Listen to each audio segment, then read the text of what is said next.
Content warning. Tone Deaf is rated explicit for mature content and strong language. Spoilers are in every episode, so if you haven't seen the shows we are reviewing, you can always check back in later with us. We'll be here when you get back. I watched as the movie musical Lamb opened the first of the 7 seals. Then I heard one of the 4 living composers say, in a voice like thunder, "Come." I looked, and there before me was a white horse. Its rider held a lance, and he was given a crown, and he rode out to deliver a mediocre and ridiculously expensive yet cheap-looking movie musical unto the world. When the Lamb opened the 2nd seal, I heard the 2nd living composer say, "Come." And then another horse came out, a fiery one, and its rider was given the power to speak to animals and unleash a musical bomb by the same composers as the first unto the world. In his hand was a parrot, and the book the musical was based on, torn asunder. When the Lamb opened the 3rd seal, I heard the living composer say, "Come." And there before me was a black horse. Its rider was holding a pair of scales in his hand.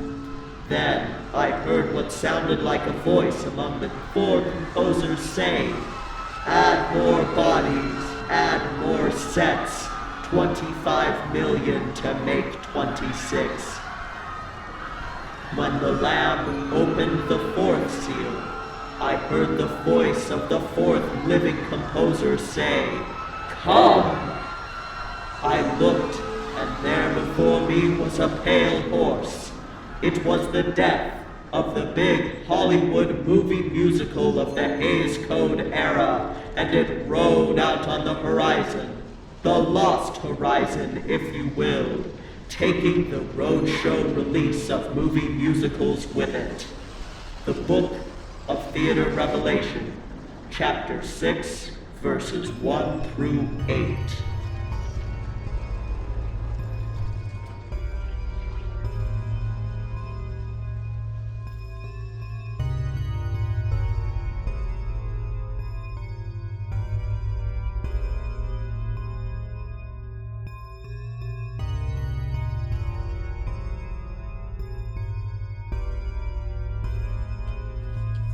Welcome to Tone Deaf, a theater nerd's guide for their musically challenged spouse. I'm Kay, a musical theater nerd. And I'm Warren. I'm musically challenged. Before we begin, I have to bring up something that occurred on, what was it, Sunday? Weber? What the fuck, Weber? What did Weber do? He did this, Warren. I don't cook, I don't clean, but let me tell you, I got this ring. Gobble me, swallow me, drip down inside of me, but jump out when you let it get inside of me and tell them. I don't cook. Yeah. Okay, against my better judgment, one more time, please. Okay. I don't clean, but let me tell you, I got this ring. Gobble me, swallow me, drip down inside of me, but jump out when you let it get inside of me and tell them. Why did Weber? I'm not quite familiar with that particular piece of not what would it be? Pop? I don't know. That's hip hop. Hip hop. Mm-hmm. I'm not. You see the skin? That's true. You don't listen to Cardi B. I did when I would listen to Power 101 FM, but so I am familiar with her music. Then there's like in the current consciousness because of WAP. WAP. Mm-hmm. So why does Weber feel the need to phantomize the wet ass pussy? I don't know. And what were the motions he was doing in the beginning? That was some colonizer dancing bullshit. Weber, what the fuck? Is Weber desperate for attention? I don't know. Is Weber a 16-year-old girl who comes from a rich family and is on one of those TV shows that just shows spoiled brats complaining that they got the wrong type of car? I don't. Is that Weber? I'm a little distraught by it. Like, even though I'm not a big Cardi B fan, I'm sitting here going, Weber, what the fuck? You leave Cardi B out of... Do not include Cardi B in your Phantom of the Opera that you ruined with your sequel to Phantom of the Opera. Like, all I can think of now is, oh, that's what Chrissy D had with Phantom. It's a wet-ass pussy. But yeah, no, I'm mad. Yeah, mad, me too, Weber. now that you said that. Mm-hmm. Weber, we weren't gonna talk about you for like 10 episodes, Weber. I don't choose to hate you, Weber. You make me hate you. Lord. So yeah, there's that, and that's nothing to do with what we're talking about for this week's episode. What are we talking about for this week's episode, Kay? So this week we are closing out part 1 of our movie musical apocalypse series. We're closing off opening the 4th seal, which is Lost Horizon, the death of movie musicals. Insert Wilhelm scream. Yes, insert Wilhelm scream. We'll see if I decide to add one in later. They're free. They are free. We'll see if I decide to add one in later or not. So yeah, Lost Horizon is sort of a lesson in remakes are not always good, and musical remakes, God help you. I mean, I would say that lesson already... Well, I mean, when did this film come out? So this film came out in 1973. Okay, so that's fair, I was going to say, because there's been many remakes of many things. And really, Disney should learn this fucking lesson. If I see another fucking Disney remake, I swear to God, I'm gonna lose it. Does the mouse have his dick in Lost Horizon? No, the mouse does not have his dick in Lost Horizon, so we will not be watching this on Disney+. I had to rent it. Yeah. This will either be so bad it's good and I won't regret the $3.99, or I will be like, I want that $3.99 back, damn it. I would just like to take this moment to thank our wonderful patrons who contribute to our show and help to absorb the costs of having to rent movies in order for us to then tear apart. And if you want to continue to help us rent these movie musicals, then donate a Tone Deaf musical on Patreon. If you would like to give money to a worthy cause that then gives money to an unworthy cause... Hey, sometimes we do buy tickets, like, for streaming online. This is true. I don't think that we would have been able to do Funhouse without having patrons. This is fair. Yeah. I was mostly just teasing. So, this is a remake of Lost Horizon, which is a 1937 film that caused a financial crisis for Columbia Pictures because it took 5 years to earn back its cost.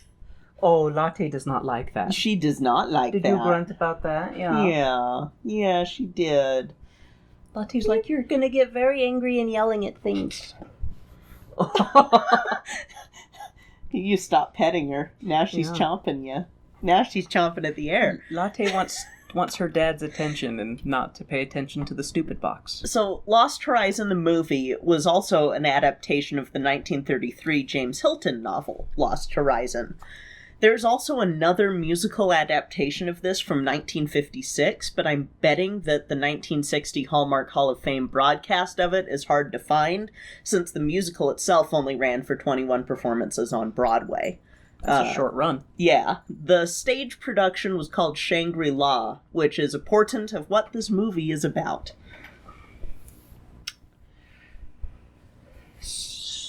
Oh my goodness. Shangri-La. So yes. Does this have to deal with like the afterlife or paradise or? It's gonna be on a fake Tibetan temple set, and it's honestly like just the little bit. Yes. I know.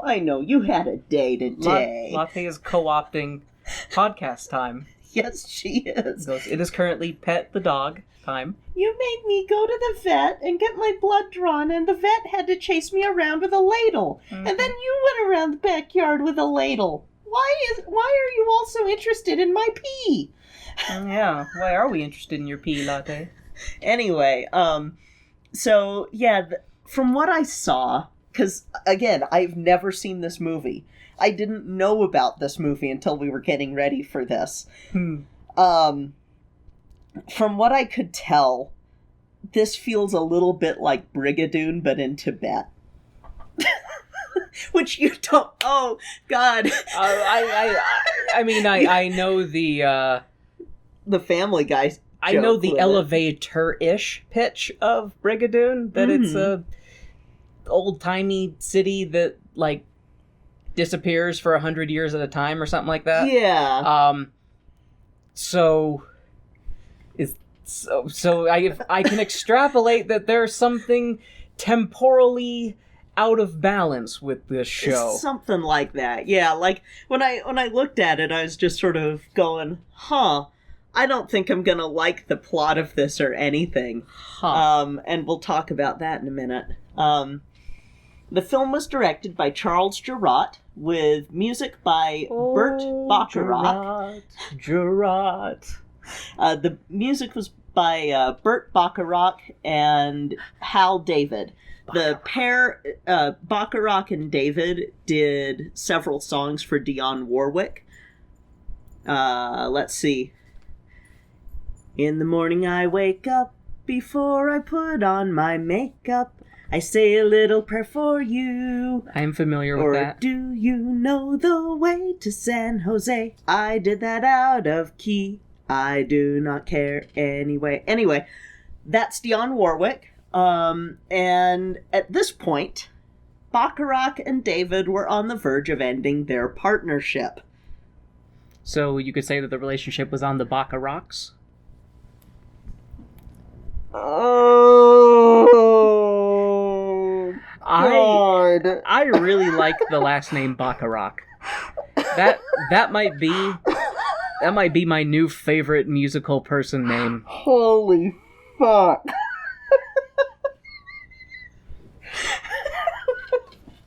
How far are we into this with me putting my face in my hands? Less than 10 minutes. So. I can do better. So it apparently shows in this soundtrack that partnership was ending. The producer, Ross Hunter, said of this partnership in a 1975 interview, "When we hired Bacharach and David to write the songs, we didn't know they were on the verge of dissolving their partnership. When they finally delivered the music, we were already deep into pre-production. We knew it was a bum score, but we couldn't do anything about it." Oh, Jesus. So there's your first glimpse into the hell behind this movie. That sucks. Yeah. That sucks when you're already into they get the score and they're just like, not much we can do about it. Like, you know, what sucks about that too is the artist in me that's taken commissions for money. Like, when I hear that they delivered a bum score kind of like that, I'm like, you guys should have the artistic integrity to at least give it another once over and then, present a better product. Or say, you know what, I don't want to do your foot fetish art, and so, sorry, I can't, I need the money, but I don't need it that bad. I forgot that you were referencing yourself and your own experiences, and for a second I was like, wait, is Lost Horizon about foot fetishes that apparently skip a beat through time? It's like Brigadoo's just this giant foot comes out of this Buddhist monastery and then goes back in. I want you to describe the smell. No! Do not subject our wonderful listeners to that depravity. God. Anyway, just when you were mentioning Yes. commissioner integrity, I was like, you can also just say, you can look at the thing you're being commissioned on and go, I know my limits. But I won't write that. Anyway, so there is one bright spot in the writing staff. Hey, Kay, what's your bright spot? We've been listening to Too Much Knowledge Fight. No such thing as too much knowledge. No such thing. So, the screenplay is written by Larry Kramer. Does that name ring a bell? I mean, I've talked about him before, but not on the podcast. I'm sure you have. Can I get a clue? Mark Ruffalo. Oh, shit.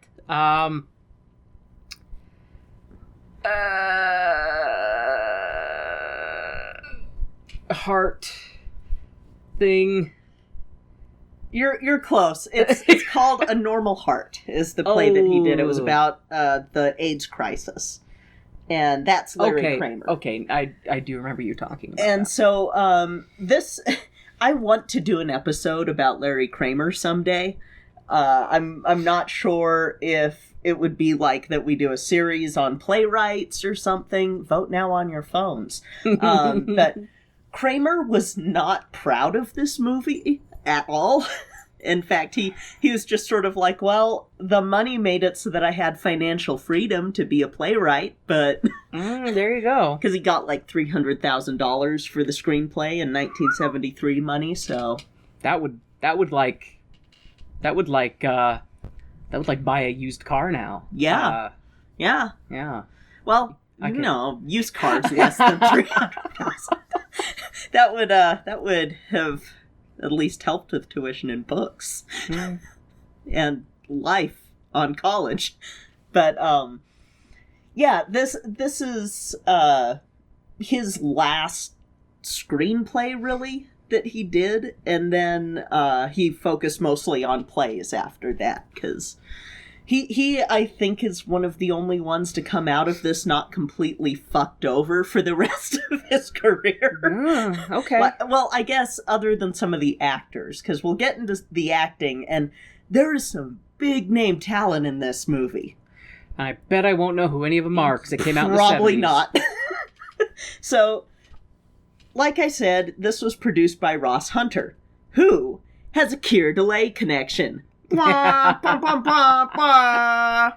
Hit me with a K. So, Ross Hunter not only produced one of my least favorite films of all time, Imitation of Life, see my rant on the Tragic Mulatto episode from Black History Month, but he also produced Madam X, which is a film that Keir was in. Okay, that's in 1966. That's why that sounds familiar. I've heard you talk about that. Yes, he also produced Pillow Talk and Airport, and then he moved to Columbia, Columbia Studios, produced this film, and never produced another film again.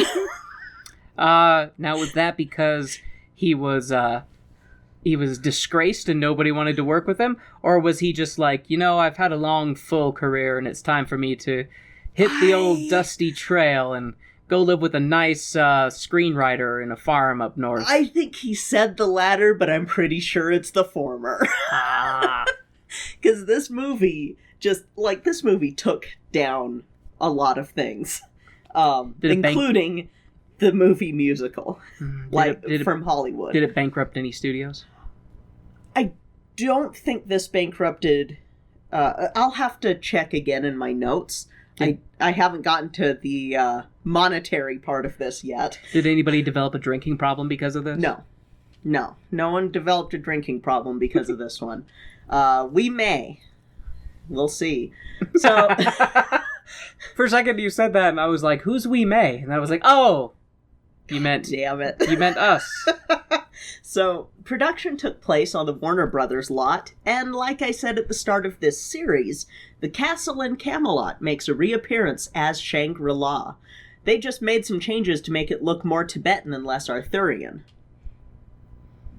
Because those two types of architecture are so similar They're interchangeable, really. Yeah. It's one of those things where I'm just sitting here like, this will be interesting to see. I'm also very concerned after having seen the cast, which I will read to you next, because I did not see very many Asian names in this film that takes place in Tibet. Is it decidedly monochromatic? It is decidedly monochromatic.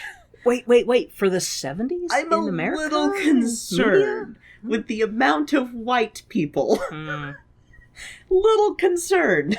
So, when it came to casting, here's a list of folks who turned down roles in this film because either they were smart or didn't have tax issues. More on that later. My mortgage isn't due, so I'll pass.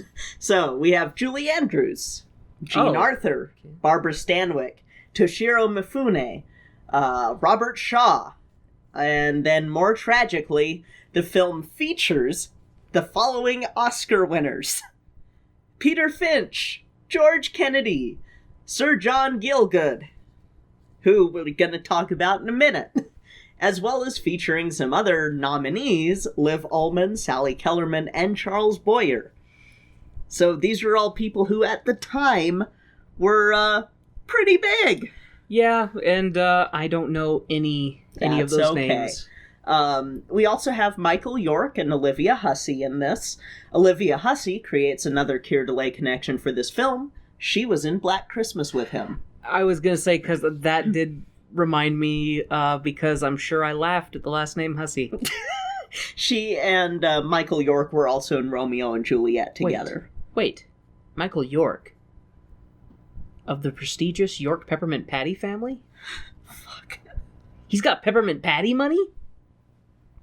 I apologize for nothing. Nor should you. So, remember the whole tax thing? Yes. This is a quote from actor John Gielgud regarding this film. "The part is an idiotic walkabout, not a moment that gives one the slightest opportunity to act, and I feel a bit ashamed of the bribery that makes me accept it. But I had a bad income tax disaster 3 years ago, and this should help put me straight again."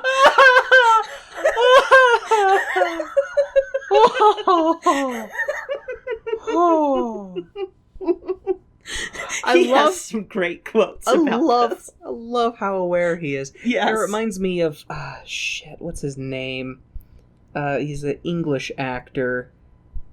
He played Alfred in the Christopher Nolan. Oh, Michael Caine. Thank you, Michael Caine. And when he was in like Jaws 4 or something like that, and when he's interviewed about it, he's like, "Oh, I've never seen the movie. I heard it was terrible, but I have seen the house that it built, and that house is wonderful." Yeah. I just love unabashed. He's like, money. He also he has a couple of really good clips with this. My favorite being a letter that he wrote to his partner at the time, saying, "The film is going to cost $6 million, so let's hope the music will be the making of it. Nothing else will. I have christened it Hello Dolly." Or Dolly. God damn it. I pronounced it wrong. Dalai Lama. Oh, Hello, Dolly. That makes Dalai way Lama. more sense. It's It's okay. I can't pronounce words. So You and I are both off today. we are. It's been a hell of a weekend, and so we just we're pushing through. We're on, and we're gonna have a really good show to make up for Lost Horizon after this, that I will tell you at the end of the show that I'm really excited about us seeing. I'm titillated. Oh, let me tickle those titillations.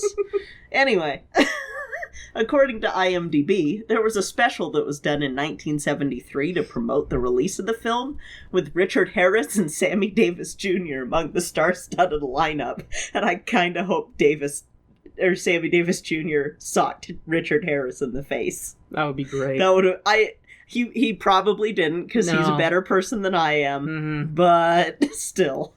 He probably didn't throw shade either. No, Sammy Davis Jr. was... A classy individual. God, I loved him. Anyway, this film is another example of hiring non-singers for a musical. with Liv Ullmann and Peter Finch having to be dubbed over by Jerry Whitman and Diana Lee, who sang for Disneyland Records, which used to be a thing. And that's actually before Disney became like a super big monopoly. They had their own records. See, it makes me wonder if we ever do Hot and Bothered, who's gonna sing over my voice. We'll have, I don't know. The joke went in my brain, but didn't make it out the mouth. Insert bad joke here. I'm gonna say, pause for contemplation. So, shooting was a nightmare according to Gielgud because of the heat and the costumes that had to be worn in that awful, muggy Los Angeles heat. He said, yards of fox fur for the blizzard scene to be shot. In blazing heat, I shall strip beneath the coat in order to survive. I did 5 days grueling work on the canyon set, swathed in my furs and wind machines hurling plastic snow in our faces, and appallingly uncomfortable and hot. I'm gonna be looking for those scenes where they're wearing fur and it's a blizzard, and I'm just gonna be like, he had swamp-ass galore while that was going on. But he didn't come out of it nearly as badly as the flowers that were planted on the set. They had these yellow flowers on the set, and they had to hand paint them back to yellow because they wilted in the intense heat. Oof. Oof. I'm pretty sure plastic flowers were invented by this point. Yeah. I know silk were. Yeah, I'm sitting here like thinking, wouldn't you get Silk flowers at least. Yeah, prop flowers? But no, silk flowers don't look... Well, I'm like, how do you paint wilted flowers to make them look alive again? We'll see. They're wilted. Yeah. There's also a fertility dance scene that had to be removed from the film for a while because the audience laughed out loud at it. Oh, I thought you were going to say it was too risque. No, but it's been restored, and that's the cut we're seeing, apparently. Full fertility dance scene. Woo! And there was a lot of stuff cut from the film after the Roadshow release because it was bad, but it was put back in for DVD releases, which, by the way, this film was never released on VHS in the US. So it bombed so hard that they never sought to... Yeah, it did get released on Laserdisc, but never had a VHS release. Yeah. Let that roll around in your noggin. There's plenty of room. Mm-hmm. There are movies that were put out on VHS that are bad. Yeah, that room over there was full of boxes of old VHSs that have yet to be tossed into an inferno. Yeah, I'm a little scared. Speaking of releases, apparently the screening for this went so bad that half of the audience walked out. Holy hell. Including Doris Day. Oh, Doris. Oh, my... Ooh. And she had previously worked with Ross Hunter on Pillow Talk. And so... Got invited to the premiere and was just like... I guess it was an industry pre-release screening, and they were just... It was like, no, this is bad. Wow. Yeah. Did your research say if they did any test screenings or anything like that? I did not see anything that said... I guess that this is kind of a test screening. It's sort of the, hey guys, look what we're doing. Look at the film I did. It's bad. Except they're showing it to all of their peers in the industry. And, I've seen some shitty movies. I have never walked out on a movie before. I have. It's like you start it and I'm like, oh, I gotta finish it. I gotta see how it ends. We're gonna see how this stacks up to Flight, because that is one of the only movies I've ever walked out on. The other one, it was my ex that walked out and I had to go with them, so, you know. I didn't know you walked out on Flight. I thought you sat through the whole movie. No. Granted, it was one that my mom had rented, so I just was like, you know what? I'm noping out of this. I don't want to see the rest of this movie. You go on ahead. Fuck this movie. I liked the plane crash in the first scene.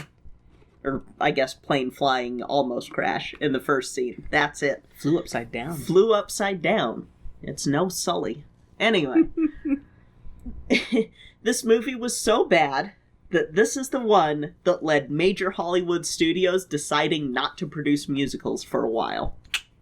In fact, in looking over some of the movie musicals released after this one, they're mostly all produced by smaller studios that I've never heard of.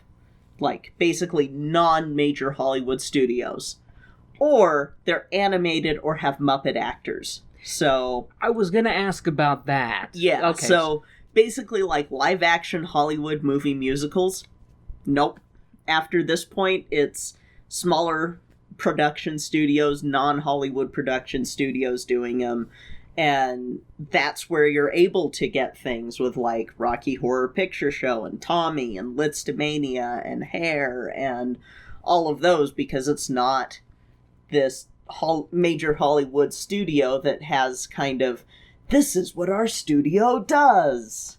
Instead, you're able to let some artistic differences happen. And so it could be argued that it was good for it overall because it led to experimentation in the medium. Treat it like the Great Dying, the Permian extinction, because you can't have dinosaurs without the Permian extinction. I guess actually technically the Triassic extinction. Yeah, Triassic-Jurassic extinction, but this is more the Permian. Though you could argue that no, this wouldn't be the KT extinction, because... Anyway, so, To balance it out, I feel like I should talk about an anime or something like that. Or a video game. So, a lot of the non-animated ones were either bombs or later became cult classics. Or you would have your rare, like... Because, like, Tommy didn't bomb, but it became a cult classic. You'd have, I'm trying to remember other ones that didn't necessarily bomb, but aren't really in the cult classic, description. But basically, like, you don't have your Sound of Music anymore. Those days are gone. For a while.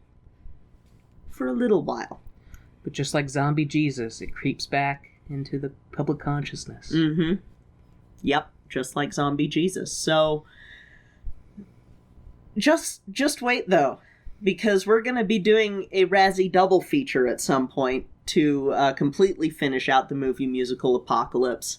And those will be the two movies that inspired the Razzies.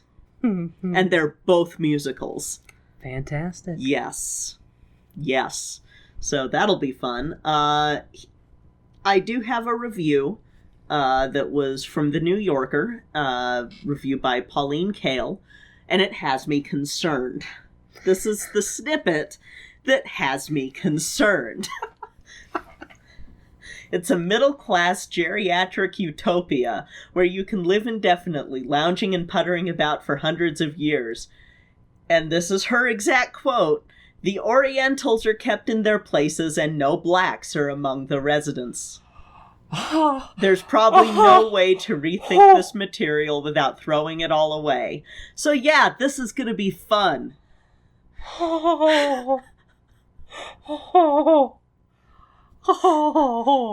Yeah. Oh, Yeah. man. I am not... I am so concerned.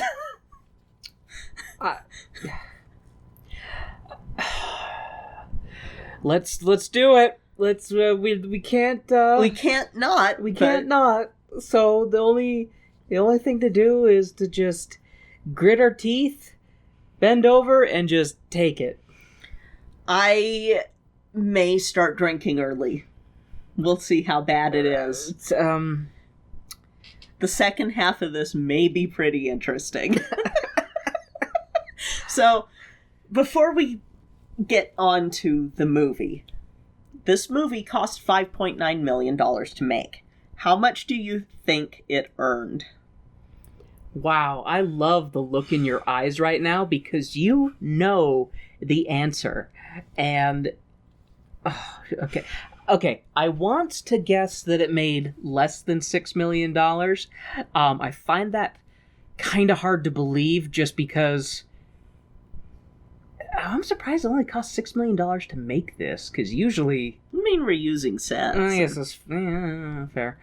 Okay, I'm gonna say... I'm gonna go against my nature, and I'm gonna say it made $4 million. You are very close. Really? I mean, Price is Right, you would have lost, but $3.8 million. Wow. Yeah. Holy... Because initially I wanted to guess more. Wow. Yeah. Look at me. Yeah. Wow. Holy fuck. So with a $6 million budget, It still didn't even... Yeah. So my only guess... Oh, wow. Jeez. Okay. So if at the Hollywood pre-release screening of it, half of the theater walked out, I would imagine that word of mouth and critical reception was enough to make very few... It probably was the situation of people are like, oh, there's no way it could be as bad as it is. Let's go see it. Let's go. And then they were like, oh, God. It probably was like the Cats movie, but Twitter didn't exist. I still argue that the Cats movie is what heralded 2020, but... You know what didn't help the Cats movie? Commercials. No! Showing what it was going to look like No, beforehand. it didn't.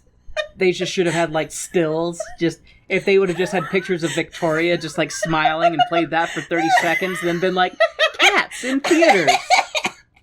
They might have been able to get a little bit more foot traction. But people saw the commercials and had time to be like, what the fuck? Yeah. Yeah.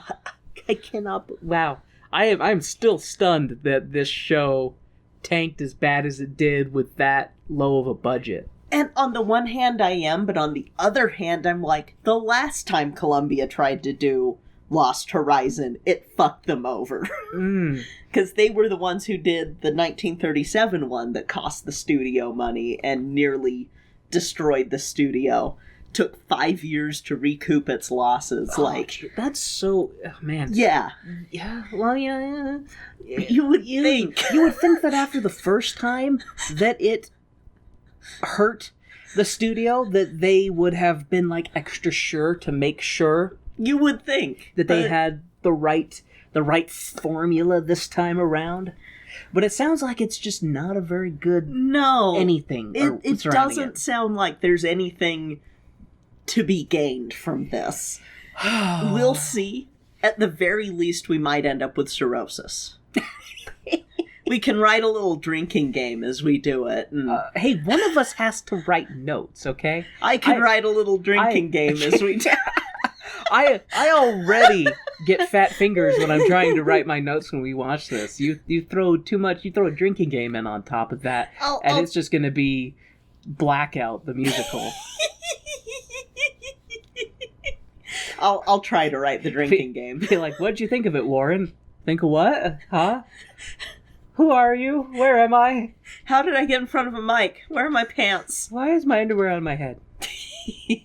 So, yeah. Let's go and tackle this stinker of a film.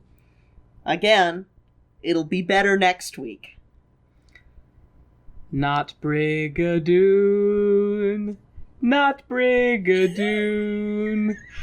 This is Lost Horizon, which isn't Brigadoon.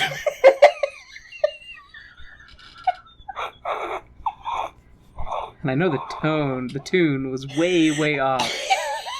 As you laugh and nod your head, yes. I haven't seen Brigadoon. Have I mentioned that?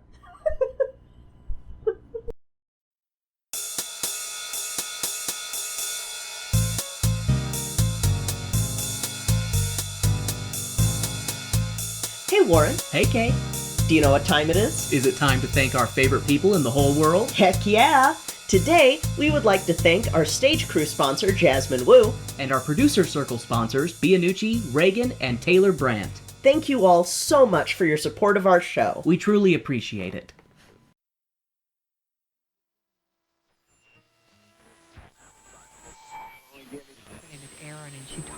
$10 was... You are listening to 5:30 on your podcast dial. Confused yet? Well, my dad, Raymond, or Ruckland, is putting out 5 and 30, an interview podcast. Wait, don't leave. It's not going to be one of those boring, hour-long shows. No, he's going to be sitting down with creators, voice actors, and hosts from many different shows that he swears you will have heard of, and asking them 5 random questions. They could be simple, deep, or just plain silly, and after they answer them, they'll get 30 seconds to plug whatever they want. No matter what, the goal is for you, yes you, to get to know the people behind the shows you listen to even better. And who knows, maybe you'll even find a new show to check out. This will all be coming to you everywhere you already get your podcasts starting the first week of the new year. Check castjunkie.com for more details. Okay, Dad, I did the thing. Can I please go now? 5 and 30 with Ruck, coming soon.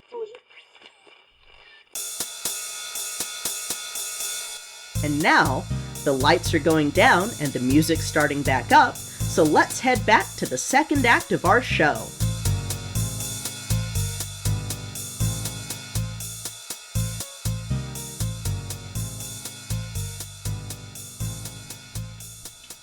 I want that time back. Movie was bad. I want that time back. Movie was bad. I think I like movie musicals. I didn't like this. I would kill an entire genre for a while, too, if I had to deal with this. I don't ever... I haven't played it, but it looks really interesting and I want to get it, but I right now I'm mad at Horizon Zero Dawn just because it has Horizon in the name. And Oh, so, God. This is so bad. Hold on, let me take a sip of my drink. This is the first time that I've put vodka in my wine for a little while. I think this is the first time that I'm drinking during recording. So, This is so bad. So let's fucking get through this. Yeah, because I invented a drinking game that now I have to scrap because it's so... I'll still read it as we go along. I'll tell you when to take a sip, but... Ugh. I love you, listeners. We love you. We love you very much. And that's why we watch this, so that you don't have to. We're glad that you're here to share the burden of this with us, even if it's mostly just laughing and giggling and chuckling and dry washing your hands together going, yes, Kay and Warren's descent into madness is one step closer to completion. Okay. What's there to say about this show other than I wish this Horizon was lost, as in we could not find it, because... Yeah, of all the movies to be lost, why couldn't this one be? We rented this on Broadway On Demand, right? No? Amazon. So fuck you, Jeff Bezos. So this had like 4.5 stars. I don't know why. It's 4.5 too many. This gets 1 star, in my opinion. Yeah. This gets 1 star because it's a musical. It is absolutely a musical, even though it tries really hard not to be a musical. There's a beginning, there's a middle, and an end.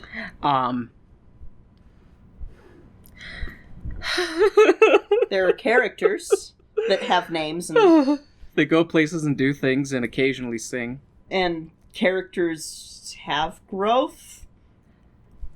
Yeah. Some characters have rapid growth. That's...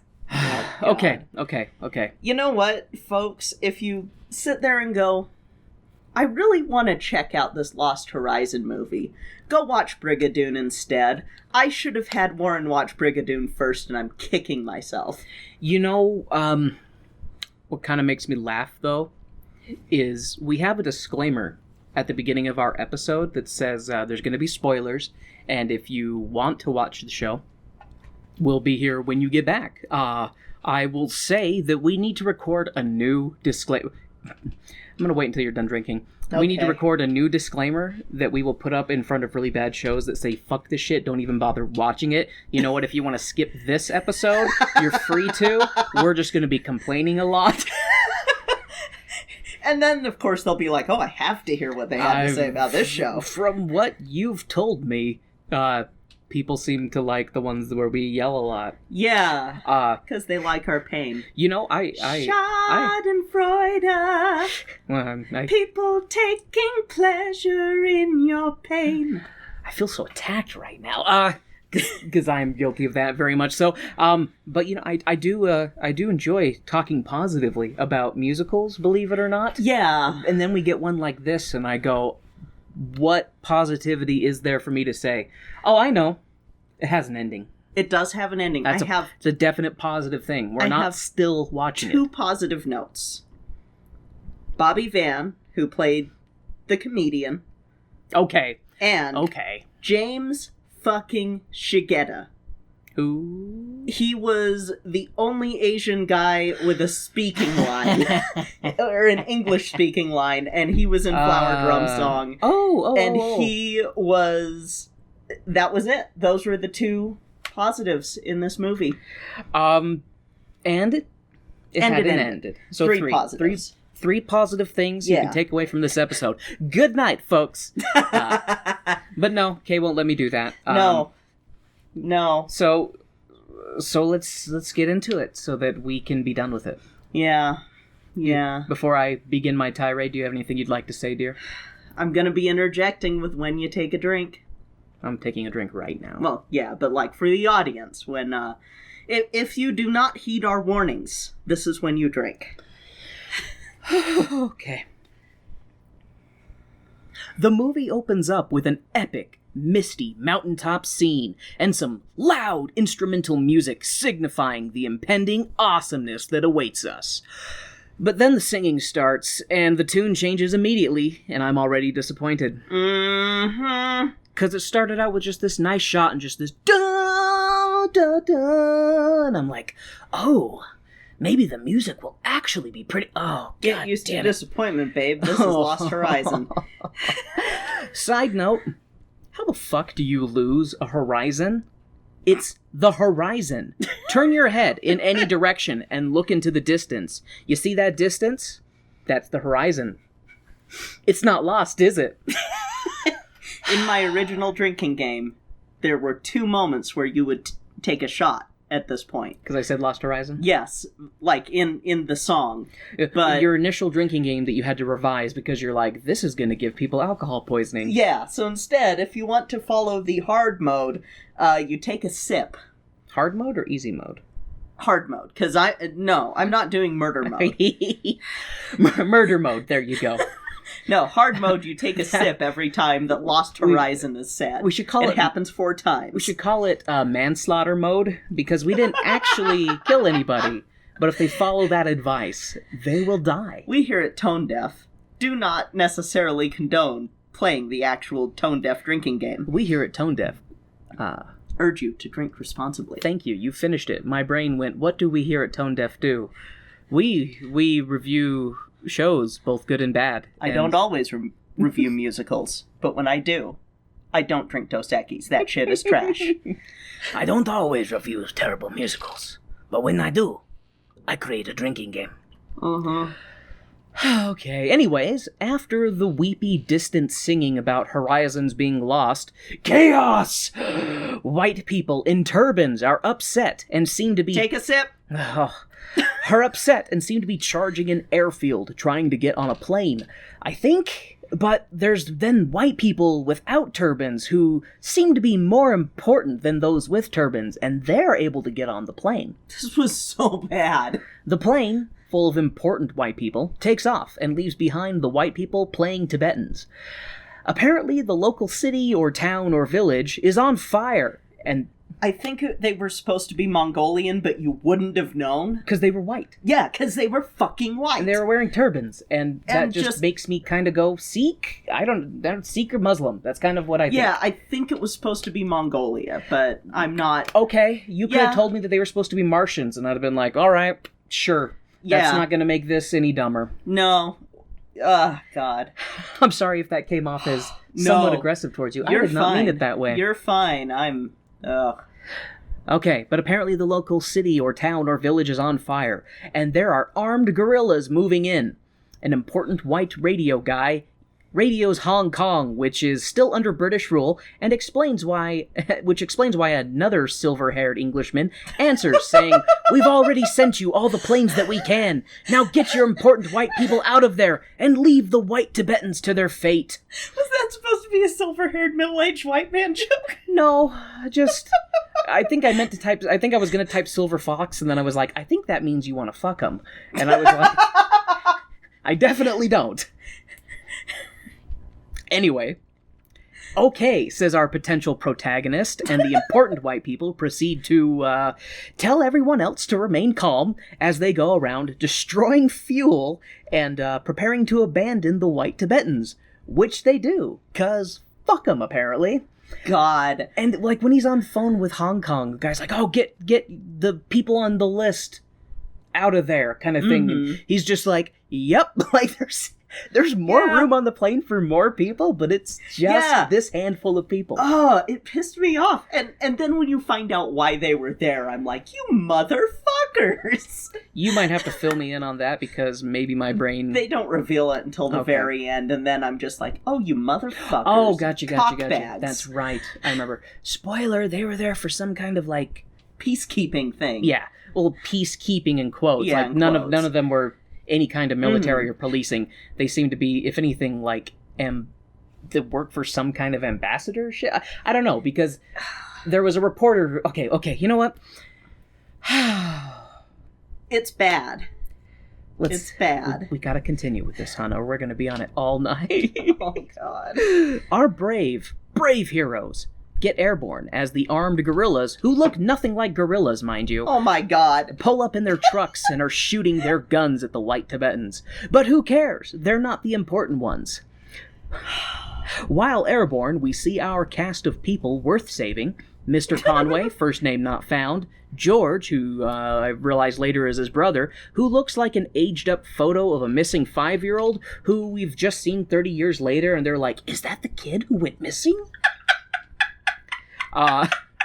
Sam Cornelius. Oh, and take a shot with his turtleneck. Oh my God. That's if you watch this, which please don't. You don't need to watch this one, like, really. Mr. Conway, first name not found, George, and let's see, Sam Cornelius. Hey, Kay, another Cornelius. Because he was in Hello Dolly. Is this the same guy or like a relative? Because we've established all musicals are part of the same universe where this thing is normal. I don't think he is, sweetie. I think. But Kay, for you, there is Susan, the only woman. Well, I mean, for now. Played by Hot Lips. Mm-hmm. From MASH. Oh, MASH, yeah, okay. And Harry the comedian. Who says, Harry the comedian. Who says, hi, I'm Harry twice. the comedian. Originally, you would take a shot. See, it's a but good then thing. later things happened that I was like, nope, that's gone. I'm glad you modified this just for anybody out there bold enough to attempt it, to spite us. Don't do it. Don't. Harry is here because he was doing shows for the troops, and then he found his way here through a series of drinkings with friends, because they were like having drinks, and it's like, oh, we should go see this temple, and then we're here, and then shit erupted, and now I'm trapped, more or less. And then we're for drinks. Cornelius is an engineer who was there for engineering reasons. Susan, the woman, is a photographer, I think, some kind of reporter. And George and Conway are, doesn't matter, really. I mean, I guess we find out later that they're part of some peacekeeping mission, but they're shitty at it. Anyways, Harry tries to introduce himself to the uninterested plane people, and decides to share the bourbon that he found just lying around, 'cause nothing makes new friends in high-stress situations like a game of drink from this bottle I found. See, when I play that game, people tell me I can't work at the preschool anymore. It's just ridiculous, you know? You try to give back to the community, educate young minds. Does this smell like chloroform to you? And suddenly I'm the monster. Jesus Christ, Warren! Anyways, everyone falls asleep after a nice sippy sip, and we see the pilot of the plane open up the sliding door and look out into the passengers. He gives a devilishly wicked grin and then closes the door. I should also mention we know he's bad because he's not white. And this is where you take another shot for what was it that I wrote? Things that make you go, pretty sure that was racist even in the 70s. This movie, this part of the show gave me such throwback feelings to Temple of Doom. Yeah. Indiana Jones and the Temple of Doom. Mm-hmm. The part where they're on the plane and then the pilot is like, aha, I'm here to assassinate them. I thought he was gonna jump out of the plane and have the plane crash into a mountain. I was only half right. No, instead we get a scene later that adds another shot for the aforementioned something happens that's more racist than you'd think in the 70s. Wasn't this even a little racist for back then? When, hey, but like we mentioned, half of the people who went to the pre-release premiere walked out. So, okay. I wish I was them. Next day, Harry, the early rising comedian, sees that the plane is now going the wrong direction on account of the position of the sunrise and all that. He alerts the rest of the important people, and they're like, well, that's not right. And then they go to confront the pilot, who has a gun, and indicates he's not to be messed with. Except he does it non-verbally. All he does is gesture. He just he's looking at him. He just kind of holds up the gun and puts it in front of his face, but facing them. And they're like, I see. Mm-hmm. Man who doesn't speak English with a gun. A white? That's the ultimate fear. A brown person who doesn't speak your language with a gun. Lord.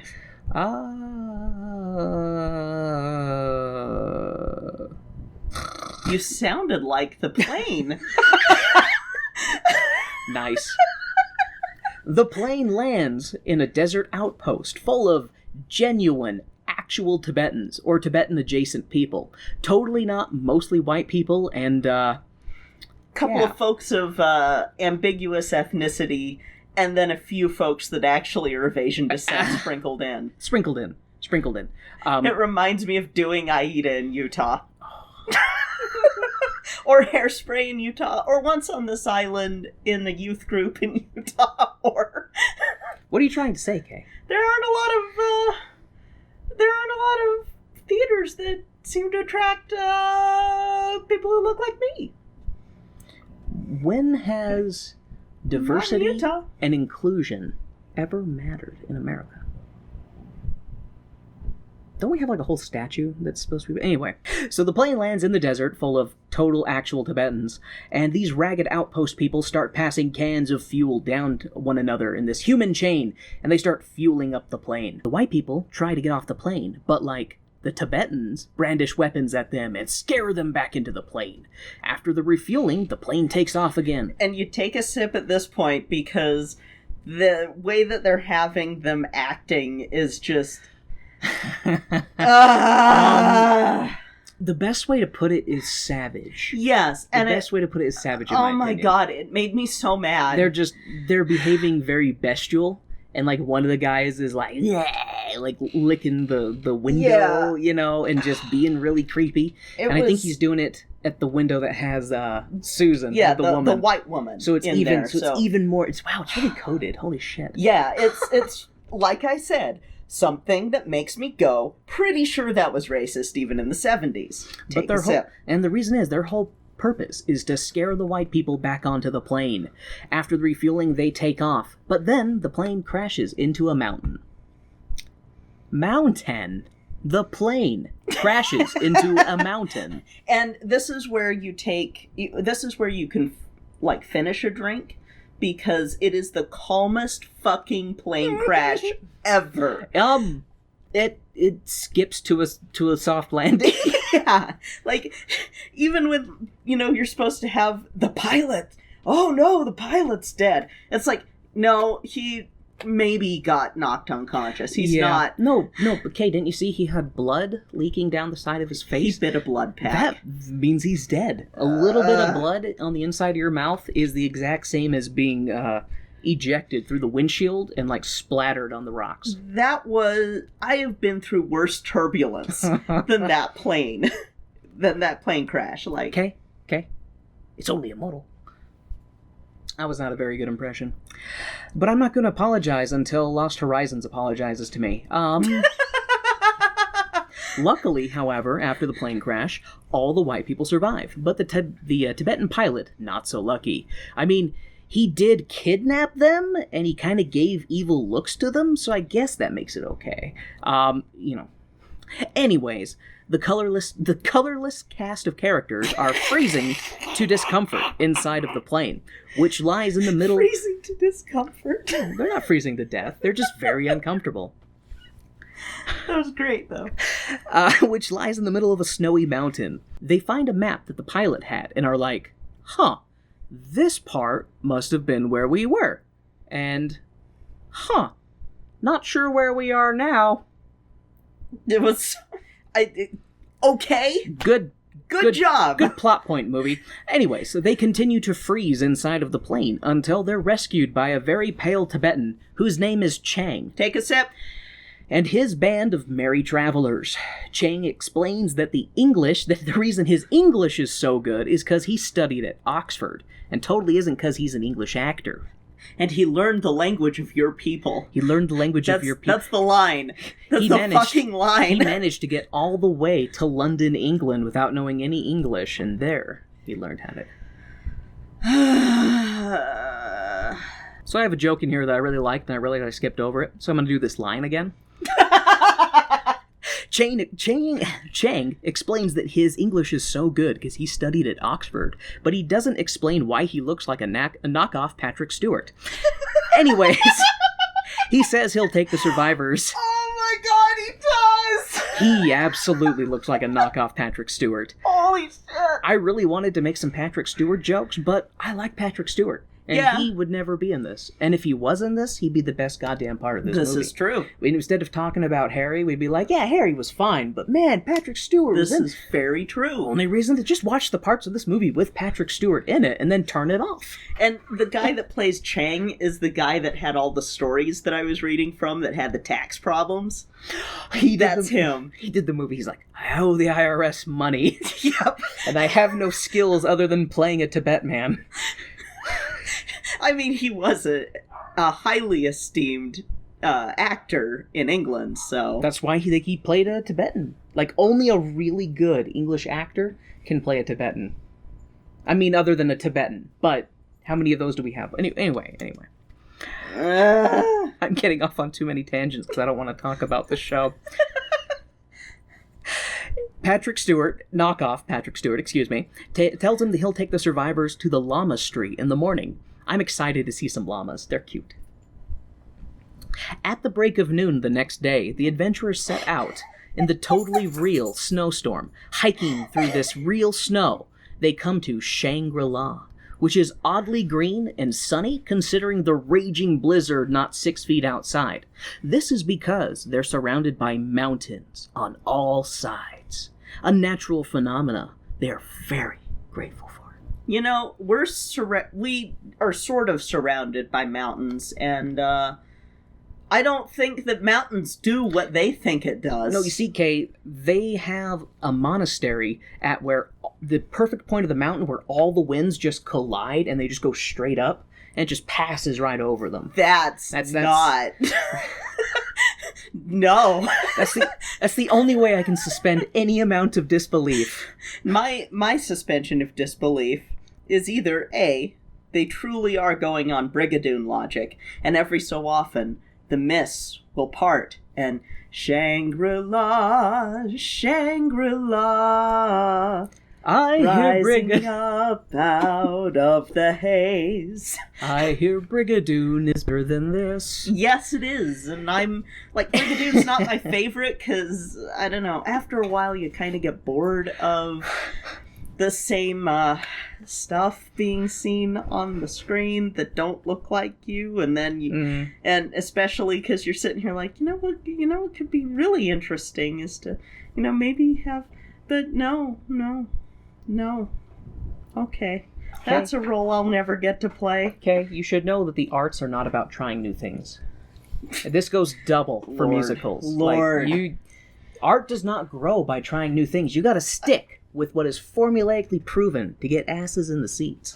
Side tangent, but seriously, that is the thing that was so disheartening as a kid, is watching all of these old movie musicals and going, wow, I literally don't see myself in these. Yeah, I can't relate with any of this. Yeah, I can't relate with any of... There's a role I'll never play, there's a role I'll never play, there's a role I'll never play, there's a role I'll never play. It's why, even though I was big into musical theater as a kid, I did straight plays mostly, because the kids group that we were in did go off of talent and not just off of looks, and so, anyway. They would be afraid to put somebody in a role that wasn't traditionally... I played Snow White.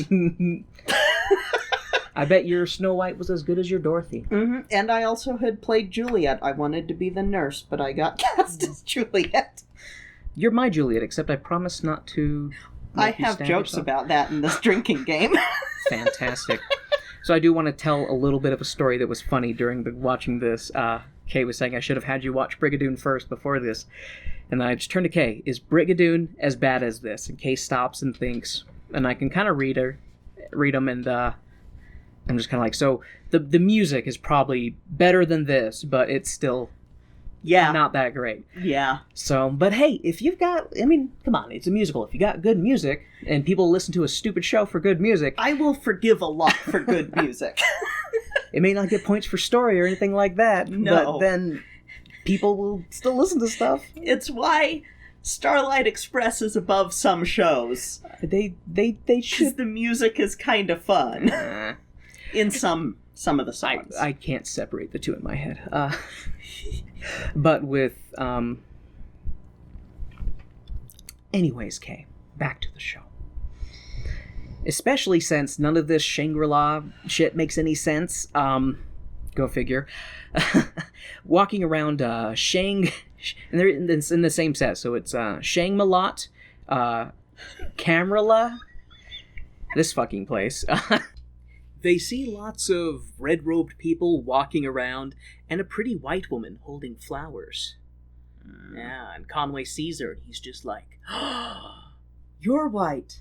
I'm white. We're made for each other in this place full of white Tibetans. Oh, God. Well, and so apparently from the little bit of cursory reading that I was doing on the book, because I'm not going to spend all the time researching the book, that character is a combination of... Or that character and Olivia Hussey's character are combined, or I guess they're split up for the movie, but they're one character in the book, and that character should have been played by an Asian person. So there's that.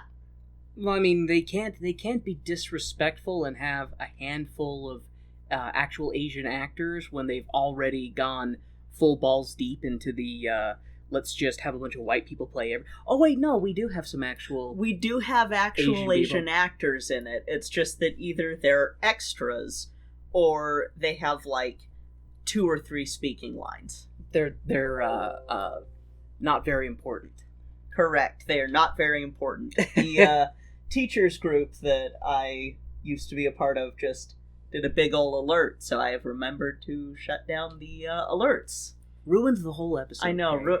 Oh, man. Oh, darn. Oh, shucks. We ruined the episode about the worst musical that we've ever watched. This one was just so incredibly bland, and it's not even bad in the same way that Love Never Dies was bad. Because Love Never Dies at least, threw itself into its own terribleness and tried to make it as good as it could while being as bad as it was. Whereas it seems like Lost Horizon, everybody is slightly sedated and don't really want to be participating. Like I said, the only people who... And the extras did a good job. The kid extras and stuff, they were great. Oh yeah, they were actually really cute. The kids were fucking adorable. I was like, let's rescue you from this movie. Do you guys have careers now? I hope you do. but, like, all of the leads, save for Bobby Van, Which one was Bobby Van? the comedian. Oh, gotcha. We saw this today! But, like, anyway, continue. We've got to get through this piece of shit. Yes, we do. The party people meet up with an actual non-white person who is like, if you wish to get out of your fur clothing, we have some nice cult-like robes for you. James fucking Shigeta! Chang goes and tells some off-screen master that Conway is here with 4 others, and the mysterious voice is like, good. And then we see Susan realizing that she dropped her drugs, which we did see Susan taking drugs earlier on the plane after they were leaving the initial shitstorm, but I forgot to mention that because it happened really quickly. Anyways. And I have a shot moment here, there and when she's messing with the drugs on the plane of, take a shot whenever a female character gets hysterical. She needs her pills. This is just too much. But she realized that she dropped her drugs when they were climbing up the mountain to get to this fucking place. And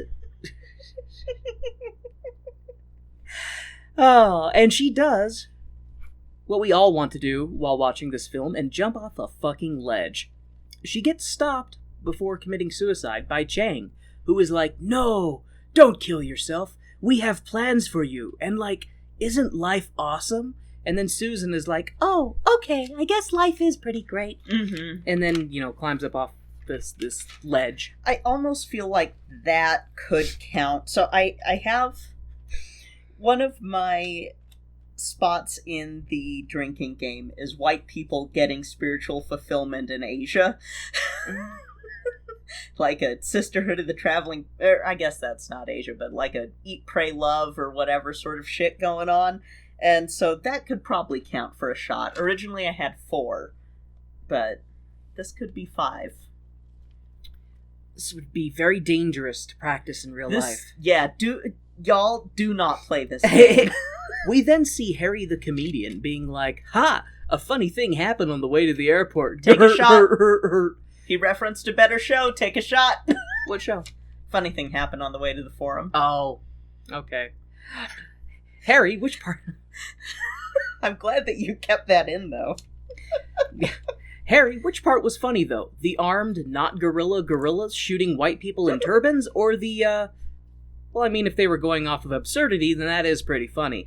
Oh, there was a lady in a yellow dress dancing and giving us the, first musical scene of the show. Take a shot. 42 minutes in. Except I'm not sure that I'll actually count this, because it's in-universe. They are watching somebody perform. They are not... It's not the whole normal musical song and dance where everybody's doing stuff. Except Hello Dolly kind of proved to us that sometimes those numbers are in-universe, so... I mean, because they're sitting at dinner watching her dance on stage. Yeah. And there is music and watching singing. Olivia Hussey lip sync to someone else. It's really not that good. No, it's at not. all. And anyways. They're not pausing to randomly break out in song and have everyone do it. These people are sitting around a dinner table while the lady in yellow is like, now you're here, stay here in Shangri-La.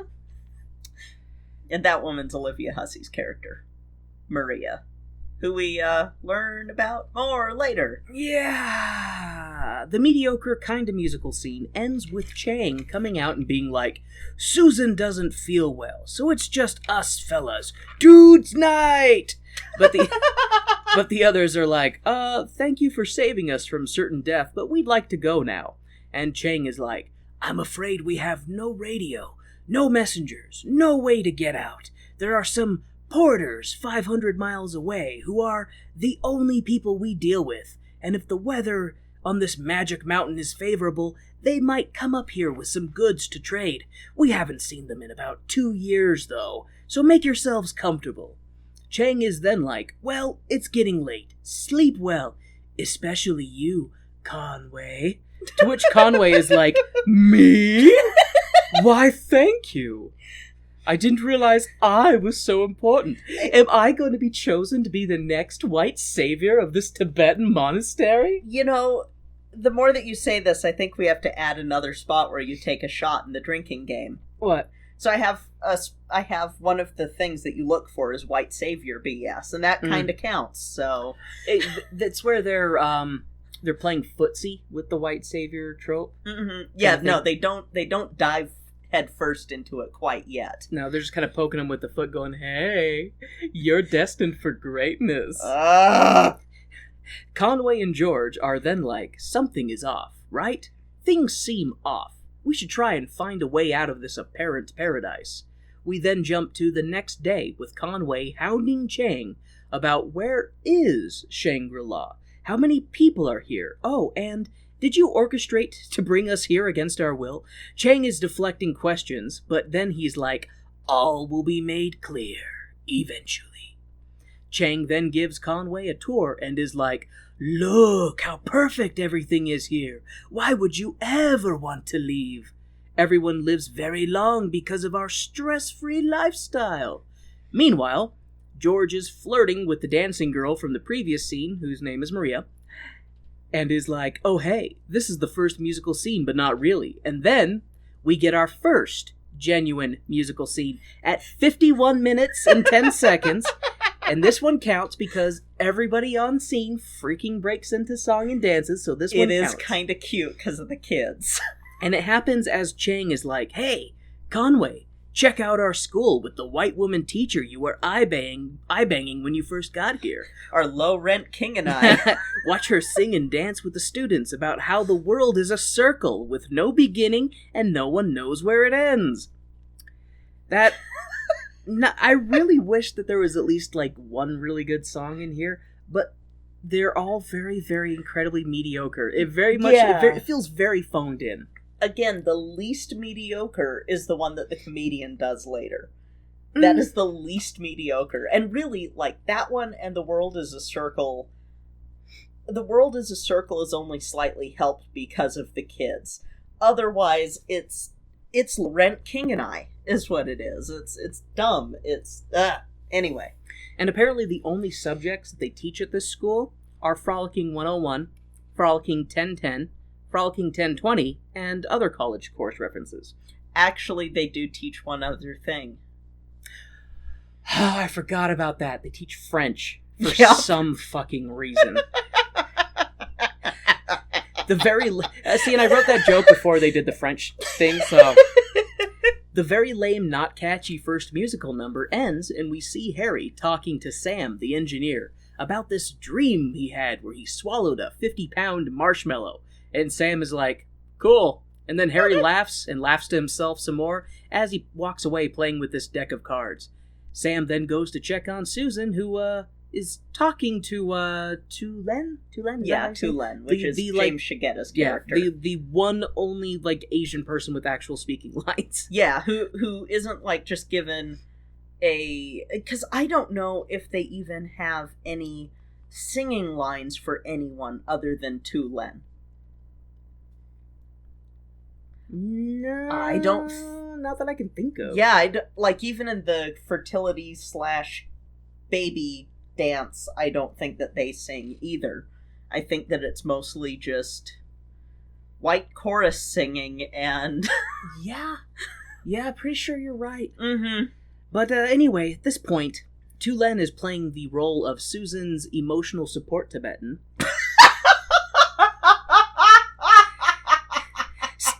Susan starts to unravel like the onion that is her backstory. She's a wartime photographer, I think. She's talking about taking pictures of people with their heads blown off for other people to get a kick out of. She then talks about taking pills to help her with her dreams and to feel good, but the pills don't do it as much after a while. And now she has nothing.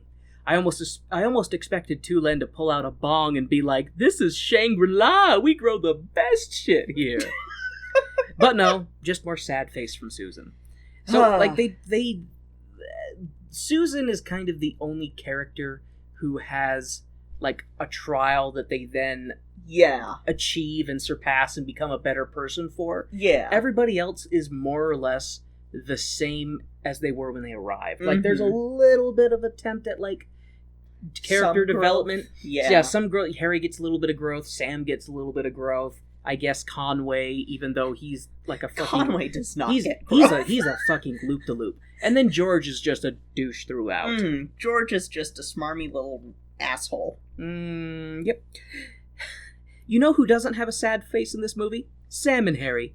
Because they're playing some obscure card game while Chang and Conway talk about how women are things. Because they have this whole conversation about, like, oh, if you're interested in a woman, but this guy respects you, then he should let you have the woman. They keep talking about having women, as if you can just go up to a woman and be like, you're mine now. Then again, in Tibet, maybe you can. I don't know. I don't know, but I know that... In Shangri-La, you can. It's a man's world in Shangri-La. You know what, though? With what they revealed about the origins of Shangri-La, I'm kind of like, okay, that tracks.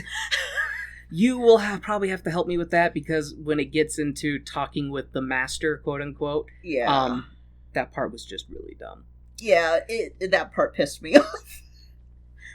Conway sees the teacher from earlier, and he's like, oh yeah, I'm trying to tap that. And he runs off after her. He finds out that she's also brainwashed and is like, Chang found me after my parents mysteriously died, and I was raised here, and I have never wished to leave ever. Conway is like, cool, bye.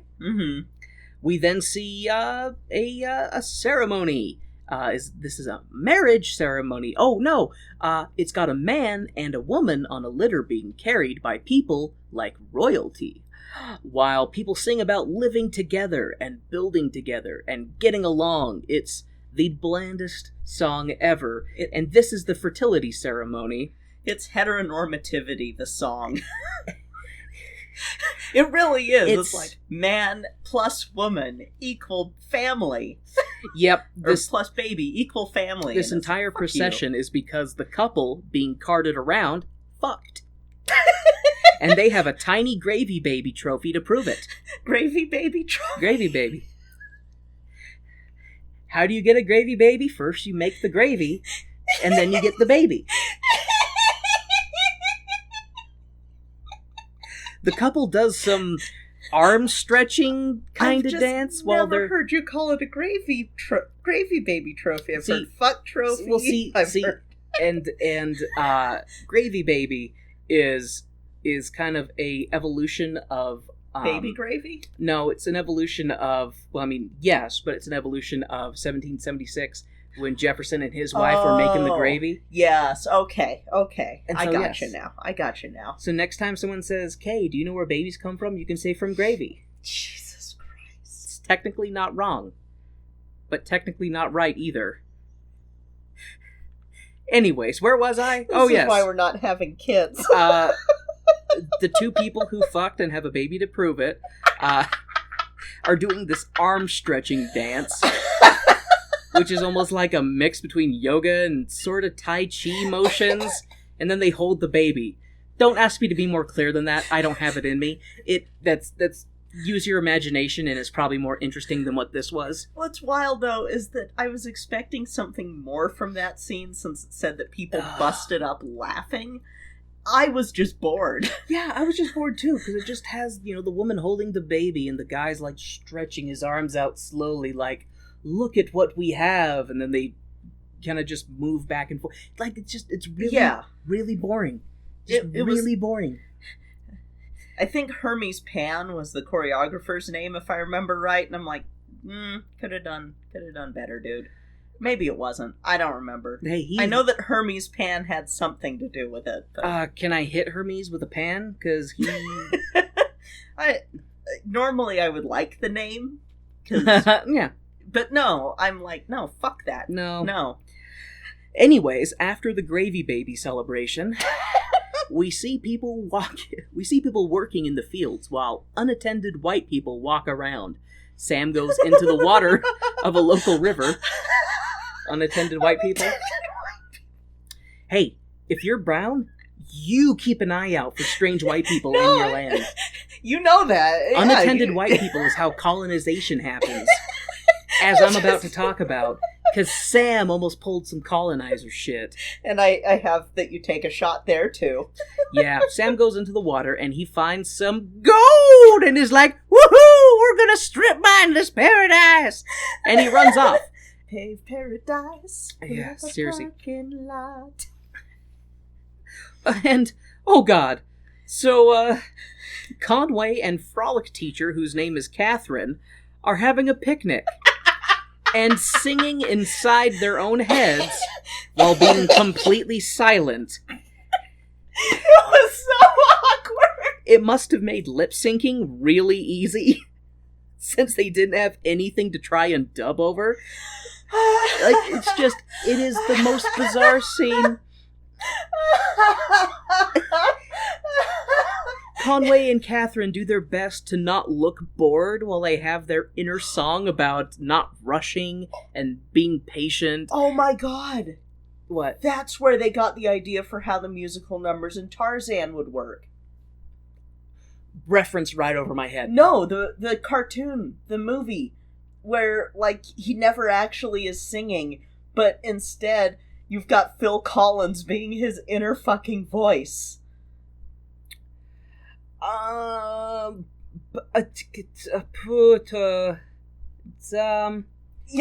I didn't. That's where they got the inspiration from, and that's where I'm sticking to it. Holy fuck. I don't want to devote that much energy to thinking about that. That's where they got it. I'm still stuck on the fact that these two are having an entire boring and silent picnic while they're singing in each other's heads. Because they're just, like, handing things back and forth and first, like, staring off into the void and then being like, oh, that's right, I'm having a picnic. And then they look at each other and kind of get these half smiles.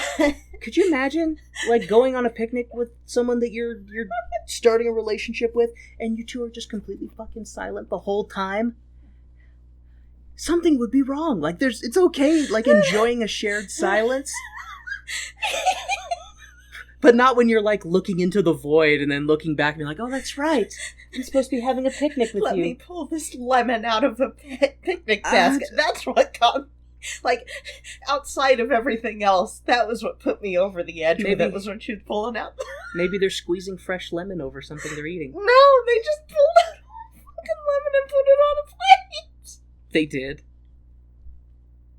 I think it was a lemon. It looked like a lemon. Like a big lemon.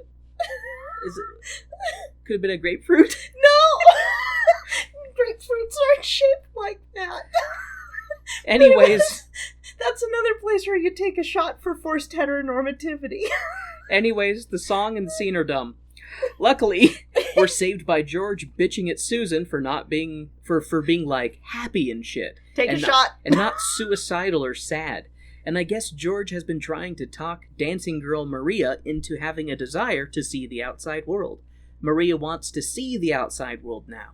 London, the Greek islands, other geographical locations. Susan is like, don't listen to George, this place is perfect.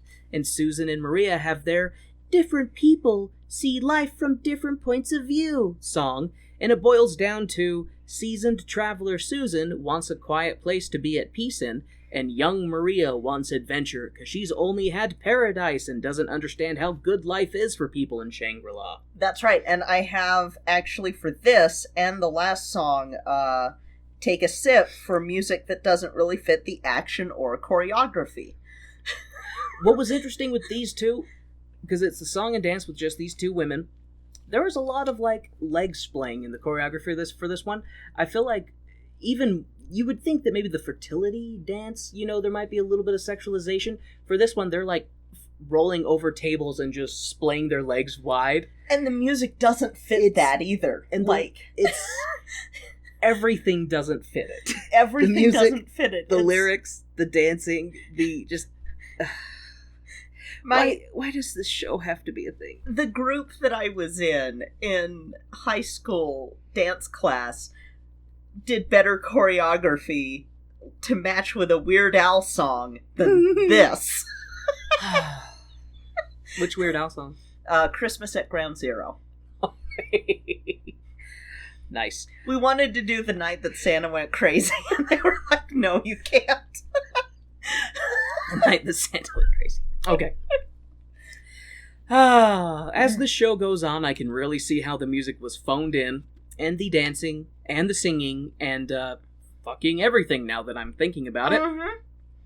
I mean, I didn't hate Camelot in Camelot, and seeing Camelot in Shangri-La, it's not terrible, but also my expectations have been slowly diminishing over the last few weeks, so take any praise with a grain of salt. Not criticism, just praise. Anyways, the song and dance ends and we get a glimpse of George looking out at some people and having a menacing look on his face. George is up to something. Anyways, 2 women are dancing with long sleeves, and Harry is like, those 2 women would be great in my new act. I call it, a horny white male wants a threesome. And Sam is like, they'd be lucky to be a part of that. But all sarcastic and shit. And we see Sam telling Susan she looks nice, and George looking menacing at Conway. George then tells Conway that they need to decide who wants to leave and how and when, and also who and why and where and how and when and how and why and where. Also, we need to tell the others we were brought here intentionally. Which he does. Take a sip every time that George does something just like this. George does a George. God. Chang comes in and is like, come, Conway, the High Lama wants to see you. And George is like, tell everyone the truth, that we were brought here, and how, and why, but where and when. But not where and when, because we remember all that still, but how and why. Chang is like, no time for questions. The High Lama is waiting. And Conway tells George to cool his tits down, and he goes off with Chang to see the Lama. Speaking of which, Kay, I have yet to see any llamas here. It's like the movie was spitting in your face. I thought they said that this was a llama-street, but I have seen no llamas. The llama-street said that there would be llamas. I haven't seen any llamas. This is a terrible llama-street. I hate myself for that joke. But just that one. All the other ones, mwah. Now, before we go into the next scene, I want everyone listening to ask themselves, will this movie have the integrity to have the High Lama, the most important person in this llama-street, be a person of color and not another white person? We all know the answer. Fuck this movie.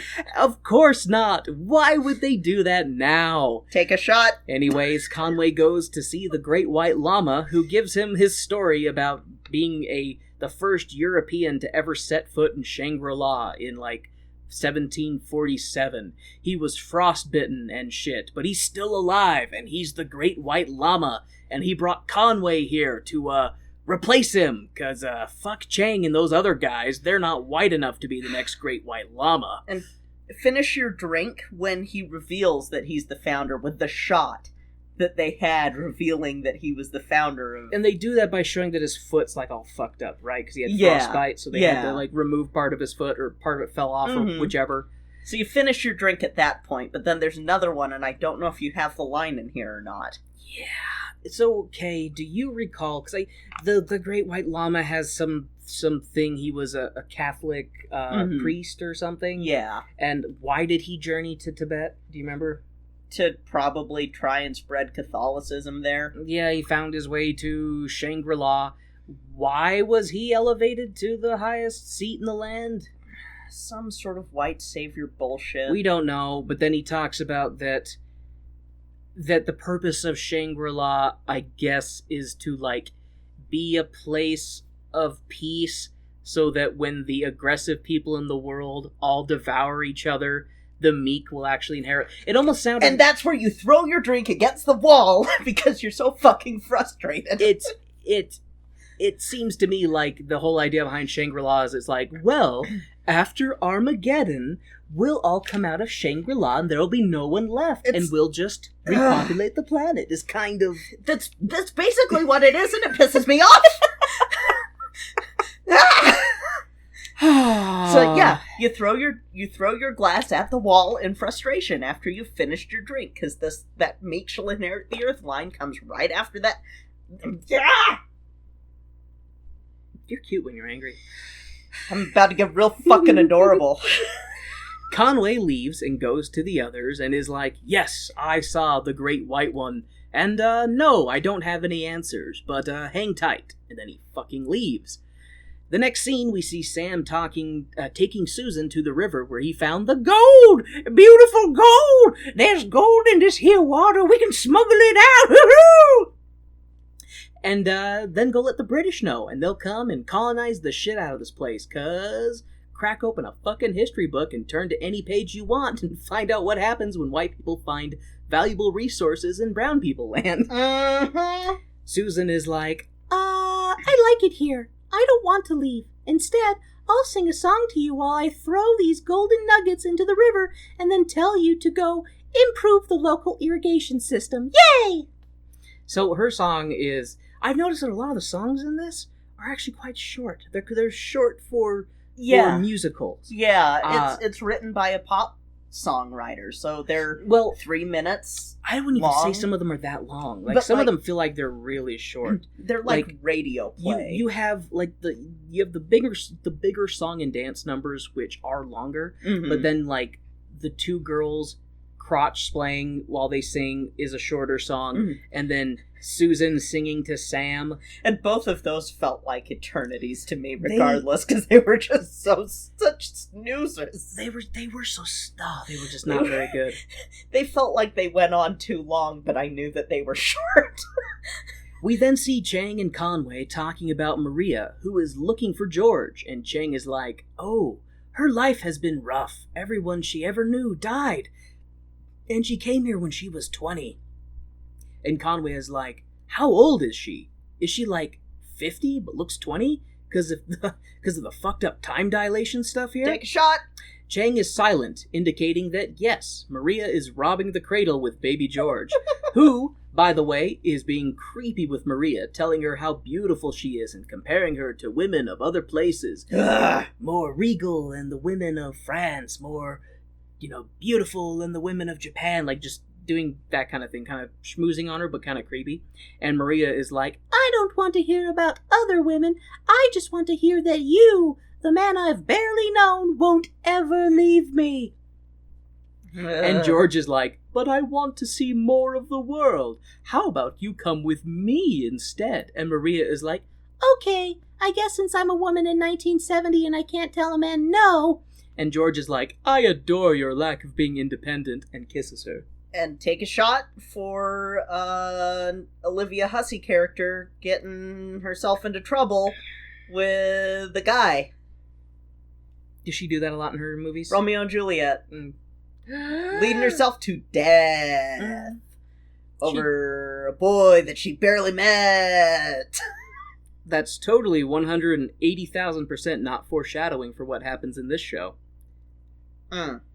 Susan and Sam are hashing out how to improve irrigation for the Shangri-Lians, and find out that Sam is a disgraced former businessman who has been running from the people who invested in his failed businesses. And Susan is like, maybe here, the running can stop.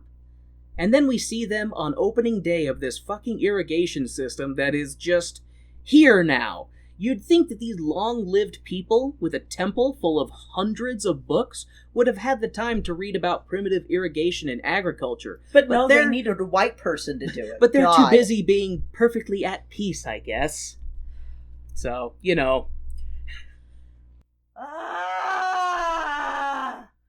Well, you're the one editing, so... Yeah, I can lower that. Anyway. I needed to scream. It sounded more like, do you need a screaming pillow? We maybe should have a recording screaming pillow. We maybe should have a screaming pillow for me. Pick it up and yell. Well, I mean, I had it for Black History Month, so... I need it for the rest of the...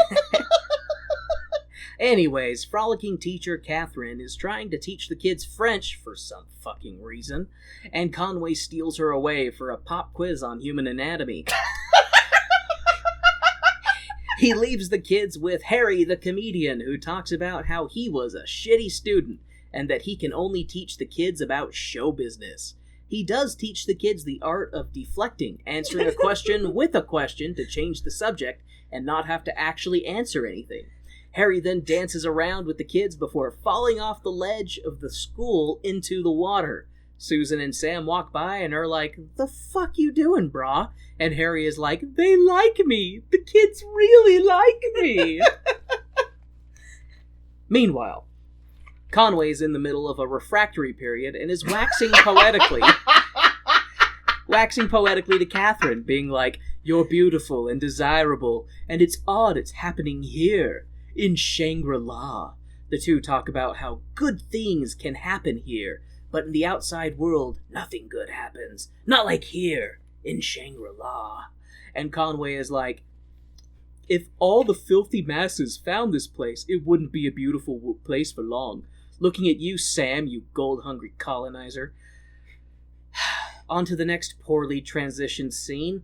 It's Harry's birthday, and he's like, "Hey, it's my birthday, and I've made the decision to stay here and teach the kids how to sing and dance. If you'll let me stay, Mr. Chang." And Chang is like, "Sure, why the hell not?" And Harry's like, "Yay!" But at this time, George, private first class of the Buzzkill Brigade, comes in to be like, "Those people Chang said that haven't been here in 2 years, well, they were here 3 days ago, and he didn't tell us because he doesn't want us to leave. Well, I'm going to leave." And then he leaves. And Conway goes after him, but Catherine is like, "Be careful, George. He will want you to leave with him." And Conway is like, "I have to go talk to the Great White Llama." The Great White One is like, "I'm dying, Conway." And then he fucking dies. But Finish your drink. But not before telling Conway that he's now the old white man in charge. Conway tells his brother that he's in charge. And George is like, "You can't believe all this nonsense. What about the outside world?" And Conway is like, "But I found peace here, and love, and I'm now like the king or something." George leaves saying he's going to pack and that he hopes his brother reconsiders. Conway goes to his brother and is like, "I'm staying." George is like, "So are the others, so I'm leaving and taking that young Granny Maria too." Conway tells George that he can't take Maria because she's actually 80, and if she leaves, she'll turn all old and probably die. Maria is like, "I'm not old. Is this the skin of an old woman? Are these the eyes of an old woman? Are these the tits and ass of an old woman?" George is like, "See? They've been lying to us. Maria was kidnapped just like us. These people are sick. Sick, Conway. We all need to leave." And Conway starts to have a crisis of, faith, I guess. And after Maria insists that she's 20 and has only been in Shangri-La for 2 years, and in the insistent nagging of George, Conway is like, "Oh man, I'm so disillusioned. I guess I'll come with you."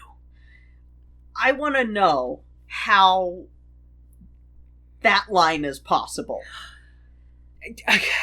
How is a lot of this possible? Like, for what happens next, or I guess later. How? I don't know. It's just, We then see that Conway is in his coat, looking for Catherine, while the Great White Llama's funeral is going on in the background. Tu Len is like, "Chang said you can't disturb Catherine," and George rushes off and all.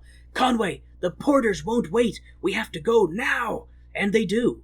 Chang is watching from the distance, and Catherine comes into the scene like, "Where is Conway? Leaving? But. And she rushes after him.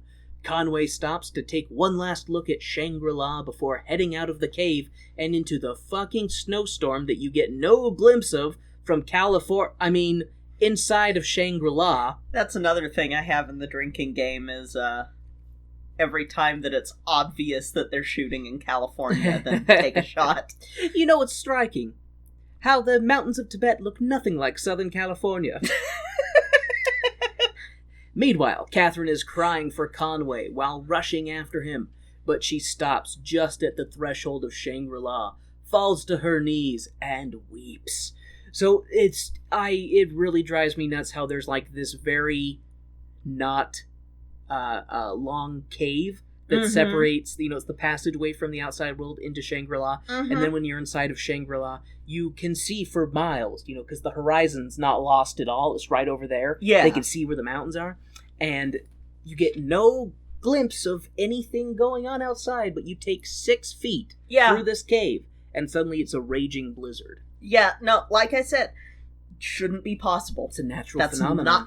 That's not how weather works. Chang says it's a natural phenomenon. That's not how weather works. Maybe there's like a dark underbelly to Shangri-La, and like the reason people don't age is because they like, I don't know, drain their souls and have it in like this evil thing.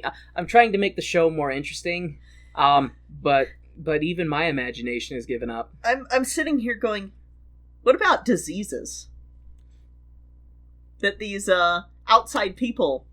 If they can't figure out irrigation and improving agriculture, I don't know, they probably still use leeches. But I mean, like, these outsiders come into Shangri-La. You mean outsiders coming to Shangri-La and giving everybody smallpox or something? Yeah. Well, it's Shrug-ra-la? I don't know. That's gonna be the title of this episode. That's the title! Shrug-ra-la. I wish this horizon was lost. Okay. We then see the porters. Okay, so everybody has fucking left the mountain and the cave, and they're now out into the snowy mountain. We then see the porters along with their baggage heading down the mountain, and Maria falls over and starts acting all old and frail. And we can all tell it's going to be revealed that it is old and frail, as the trio of Shangri-lidiots lag behind the porters. The porters yell at them to hurry their asses up, and Maria is like, I can't go faster! I can't go faster! And George and Conway yell to the porters, Hey! Hey! Hey! Only much louder, and they cause an avalanche, which kills all the porters. God! Conway, it was funny too, is I called that when they were yelling really loud. I'm like, they're gonna cause an avalanche. And then a fucking avalanche. Conway, George, and Maria carry on, with Conway carrying Maria on his back, who is too weak to go with any further. The Shangri-idiots continue, and George sees that Maria, over Conway's shoulder, is all old and wrinkly and shit. And George is like, Ew! I only liked her because she was young and pretty. Now I'm disgusted and I don't care about her anymore. And George rushes off yelling, No! No! Well, it's also she died. Well, of old age. She aged and died. So not only does he not get that old lady pussy. He's more like, I don't get this young, naive girl who I can mold into, and I'm sure no small amount of training, you know. Mm-hmm. Now it's a old dead naive person. Yeah, but George gets upset about it and he goes rushing off a cliff and dies. And take a shot, or no, I said drink your friend's drink for this one. No. Ew. Reach over, drink your friend's drink, chug it back. Ew, it's probably all backwash by now. Ew, no. Bad K. Scribble that one out. Or finish your own drink, whatever. Just you're basically gonna just chug because man pain. No. Now it's just Conway walking alone in the mountains, and I bet he will find his way back to Shangri-La because he's the Great White Llama and he's destined for this place. Plus, Chang was also like, he'll be back. Oh! So Conway slipped and slid down the mountain, and rolled, and rolled, and rolled, and rolled, then slid to a stop, and lay still in the snow. The scene changes, and Conway is in a hospital bed, with a white doctor. Not a fake Tibetan white doctor, but like a proper white Englishman doctor, who is like, how do you feel? And Conway is like, Geberter, me Conway. And the doctor is like, yup, you're Conway. The whole world knows who you are, because your plane went missing, and you're white, so people take notice of such things. And then the scene changes to a helicopter showing up to rescue Conway, and the doctor is like, man, I'm glad you're here. Take him away. He keeps going on and on about this Shangri-La. And when they go into the room, he's gone. Of course he's gone. And the doctor is like, you're too late. He's gone back to Shangri-La.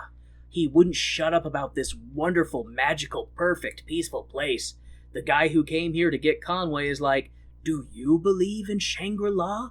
And the doctor is like, yes, I believe. I believe because I choose to believe. And then we see Conway in the mountains with a beard to show that time has passed. And he finds his way back to Shangri-La, and triumphant music plays, but we don't, like, see him enter or anything, just the snowy mountain and the fucking credits. Oh, thank God it's the credits. Fuck this stupid-ass movie. Why does it have almost 5 stars on Amazon? Fuck this turd.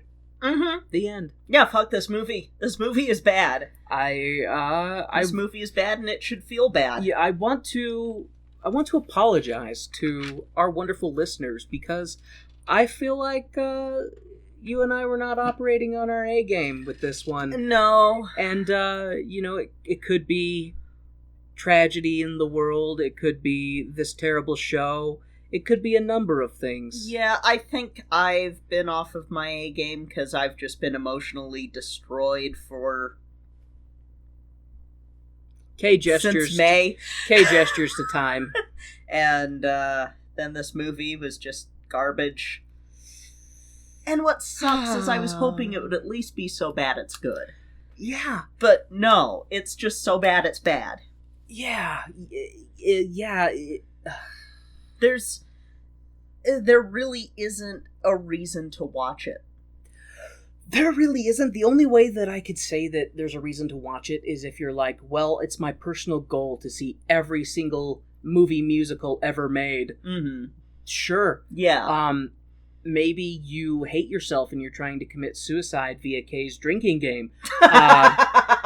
I would say your life is worth living, and don't go that route. Don't play my drinking game. Unless it's water. You can play it with water. That's boring. So's this movie.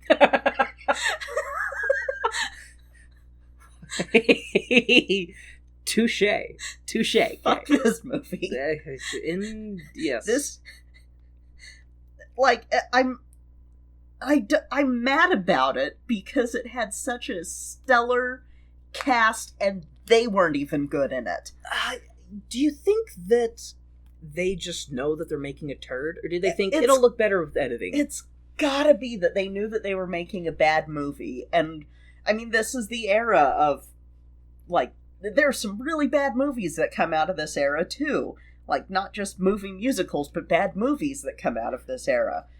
You know, the more I think about this show, it would have been drastically improved if they had people who were actually invested in the music, write the music. We need a complete overhaul of every single song, the entire soundtrack. The Asian characters need to be Asian actors. Yeah, and if you're gonna have it where you've got these white people running the monastery, you better play it as in, like, this is not okay, not this is a white savior. 'Cause, no, that's just, no. Just no. Okay, if world history has taught me anything, it's that brown people don't know how to run their own countries. They need white people to tell them how to run their countries. I think Kay's about ready to hurt me. This is my last episode. I love you all. Now, I think that those type of movies make me the angriest just because they're insulting to your intelligence. Yeah, they're insulting to your intelligence. You as a brown individual, it's very down talking. Yeah, because I mean, it's like every single Black History movie that I see where they have to add in a white character that saves the day. And it pisses me off because I'm like, what, so we don't get agency? And I'm like, it's the same thing here. It's the same thing here, and it pisses me off. And I mean, the issue is with the source material, too, because that's the source material. It's just garbage, and it should all be thrown out. Yeah, this show could have been just mediocre instead of bad. But, I mean, even if you made all the changes that I suggested, you still would have, like, the story that is not very good. And that would still keep it in the realm of, Yeah. But right now it's in the realm of, no, please, no, I don't want to. Please don't make me, no. Dear audience, don't watch Lost Horizon. No. Don't do it. The only way that I would say do it is if you just enjoy suffering and you have like a full bottle of alcohol and you're like, I'm gonna play a drinking game. Because like it's not even good on the bad movie merit. Because there are some, like Manos Hands of Fate. That was so fun. That was so fun. Good call. This was not. No. There's nothing fun about it. There's nothing... The only way to make it fun is to be in an altered state. And even then, by the end of it, it's just like, oh, well, now I'm going to throw up. Then you have double regret. Then you have double regret. But you know what we won't have regrets about? What? Next week's episode. Okay, excellent transition. What is next week's episode? So, I decided we need to regain the love of movie musicals, and the best way to do it is with a two-parter. So, next week, we're going to start this two-parter with one of my favorite movie musicals of all time, and this counts as a movie musical. Okay. Sister Act. Which I have never seen. It's so good. Whoopi Goldberg? Yes. Okay. It's so good. It was one of my favorites. So, and I still can't believe you haven't seen Sister Act or Sister Act 2. I have heard of them. Yes. And they're... A lot of it from me. Well, no, before I make... Black nuns, right? Black nun. Nun. Yeah, Plural. just one. Or, singular. And I'm not going to tell you anything about the story other than Whoopi Goldberg. And that's it. Because, yeah. Cool. I'm excited. I'm excited to watch something good. Yeah, because this one's good. The first one's good. Second one's better, in my opinion. So,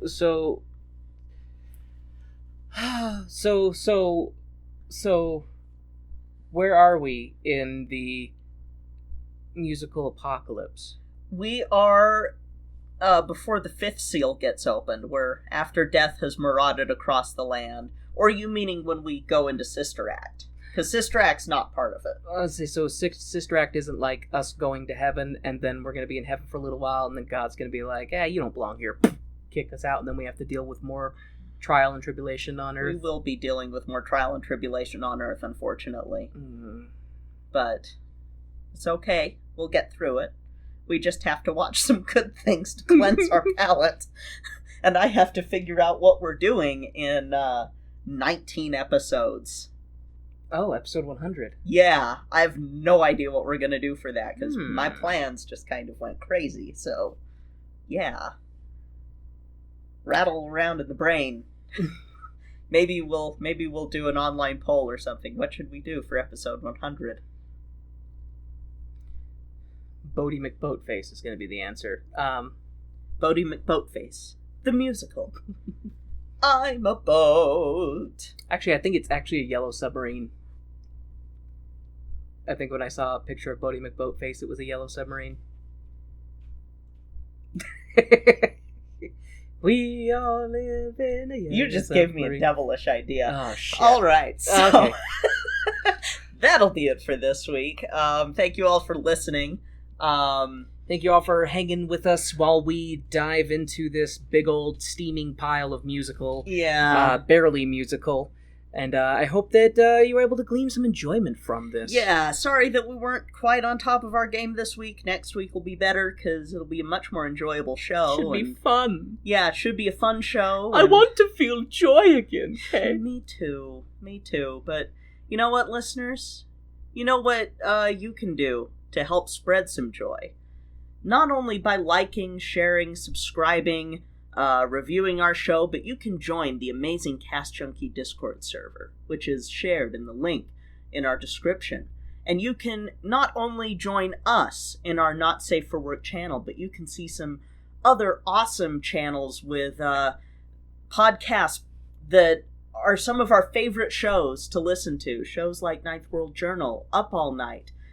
We've got Sage and Savant, Whichever path. y'all need to binge. Whichever path, which is having a new season soon, and I'm really excited about it. And Boston Harbor Horror. Yes, Boston Harbor Horror, which both Warren and I are in this season, so that'll be fun. So you may be wondering to yourself, but Kay, this is the first episode I've listened to, and I have no idea how to get to this Discord. Well, you can find a link to it with our home base, which is tonedeafmusical.com. But first, we're apologizing that this is the first episode that you've heard. Go back. There's some better ones, I swear. There's better episodes. But on tonedeafmusical.com, you can find links to our Twitters, our Instagrams, our Facebooks, as well as a link to the Cast Junkie Discord server that Kay had mentioned. Yes, you can also see Podchaser and Podcast Guru on the side of that webpage, because you can review us there, you can follow our show there, you can listen to our show there. We also have our links to our Patreon if you want to go above and beyond, and to our merchandise. John the Giant Pink Sea Snail shirts coming soon.